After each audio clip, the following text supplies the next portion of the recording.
చెప్పిన తర్వాత మీరు తప్పని నేను ఒప్పుకున్నాను. తప్పు రైట్ అది చెప్తాడు కానీ నా గేమ్స్ వెళ్ళినప్పుడు పిల్లలందరూ లైన్ టూ లైన్ ఫార్మేషన్ నిల్చుని పెట్టాను సార్. అందులో టూ లైన్ ఫార్మేషన్ నిల్చుని పెట్టిన తర్వాత 2 రౌండ్లు నడిపిస్తాను. 2 రౌండ్లు వాకింగ్ చేసిన తర్వాత ఇప్పుడు సమ్మర్ ఎక్కువ ఎండ ఎక్కువ ఉందని చెప్పి జనరల్ వార్మింగ్ అప్పుడు ఏం చేయించట్లేదు. ఈ ఎండ వాడి సంబంధం కూడా జనరల్ వార్మింగ్ పడి చేయించట్లేదు. 2 రౌండ్లు తిరిగిన తర్వాత ఆడే పిల్లలేమో ఆడిపిస్తున్నాను. ఆడే పిల్లలు ఏం చేస్తానంటే పక్క కూర్చుని పెట్టాను. పైన కూర్చుంటే నేను మిగతా వాలీబాల్ పిల్లలు వాలీబాల్ ఆడిస్తున్నాను, కబడ్డీ పిల్లలు కబడ్డీ ఆడుతున్నాను. అటువంటి సందర్భంలో మాకు కరెక్ట్ మాస్ అని చెప్పేసి గవర్నమెంట్ నుంచి ఆర్డర్ తీసుకుని అతను వచ్చాడు. వచ్చిన సందర్భంగా ఏమవుతుందంటే ఎవరైనా గర్ల్స్ని తీసుకుంటారో బాయ్స్ని తీసుకొస్తారు. అటువంటి సందర్భంలో ఏంటంటే గ్రౌండ్లో ఆడుతున్న పిల్లలు కూర్చున్నారు కదా, ఆనంద్ సార్ చెప్పండి వాళ్ళని కరెక్ట్ మాస్ పంపించండి సార్.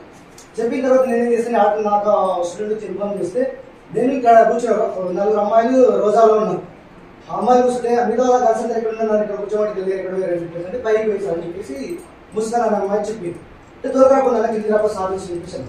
అమ్మాయి పైకి వచ్చిన తర్వాత పైన ఇవ్వలేదు ఒకటే అమ్మాయి సార్ మిగతా అమ్మాయిలు రేపు నేను ఆర్డర్ ఇస్తున్నా ఎక్కడ అని చెప్పేసి చూస్తూ ఉంటే 8th క్లాస్ పెరిగి మీడియం సార్ మేడం ఏదో ఫోన్ చూపిస్తున్నాక ఆ ఫోన్ లో చూసుకుంటే అందరూ మేడం చుట్టుముట్టి తిట్టుకుంటారు. నేను గ్రౌండ్ ఎక్కడ చూస్తే పైన పోయిన పిల్లలు చెప్పిన తర్వాత పిల్లలు ఏడిపోయారని చెప్పేసి నేను అడుగుతాను సందర్భంలో మీకు పోయిస్తే పిల్లలంతా లోపల ఉన్నారు.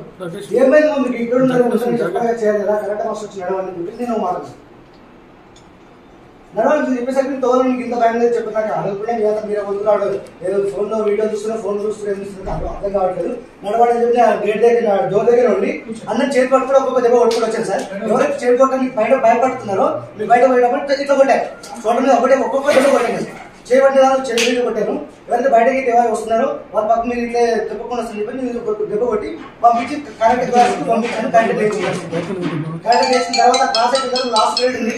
లాస్ట్ పీరియడ్ మళ్ళీ నేను 7th క్లాస్ అవును సార్. ఇప్పుడు కడతం కొట్టిరా వైర్తం కొట్టరు సార్? మరి వాళ్ళని ఆడిపించుకున్నా సార్. ఆడిపించుకున్నా సార్ కడతం కొట్టరా వైర్తం కొట్టరా? చిన్న స్టిక్ ఉన్నా సార్ వైర్ కట్టాను సార్. కట్టే కాదు మీరు వైర్తం కొట్టదు కదా సార్?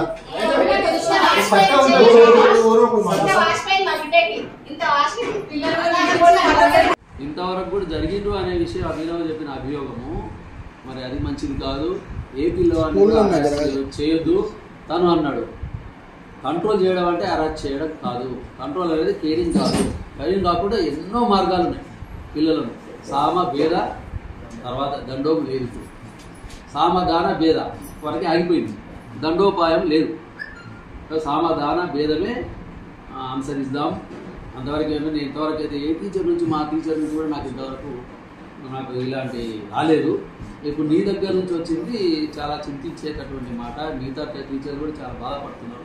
నాకు సార్లు ఒక్కరొక్కరు రాత్రి మొత్తం ఫోన్ చేస్తున్నారు.